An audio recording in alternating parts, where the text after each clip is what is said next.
tayo ng Indian vegetable curry. Ginisa ko na nga guys ang sibuyas at saka yung mga gulay na ito. Ginisa ko dito. So, lagyan natin ito guys ng mga gulay ay ang ating ginger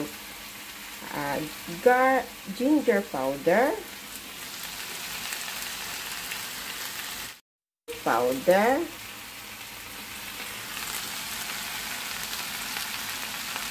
Masala powder. Ito yung pang curry powder. Ito yung curry powder. Yan na guys. So, fried natin yan. Yung parang yummy. Mga ibang powder ay hindi ko na ginamit. Ito yung chili powder nila. So, pag ako lang ang kumakain guys, ang ginagamit ko lang is ang ginger powder, turmeric, at saka yung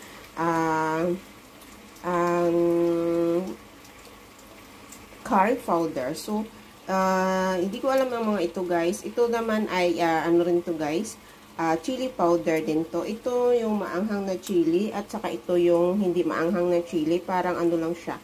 Parang pang kulay. So, guys, ang ating vegetable curry. So, ayan, mamaya pa natin yan pag maluto. So, half cook lang siya pag ako ang kumakain. Pero pag yung mga amo ko ay masyado silang yung masyadong boiled. So, yummy. Vegetable curry.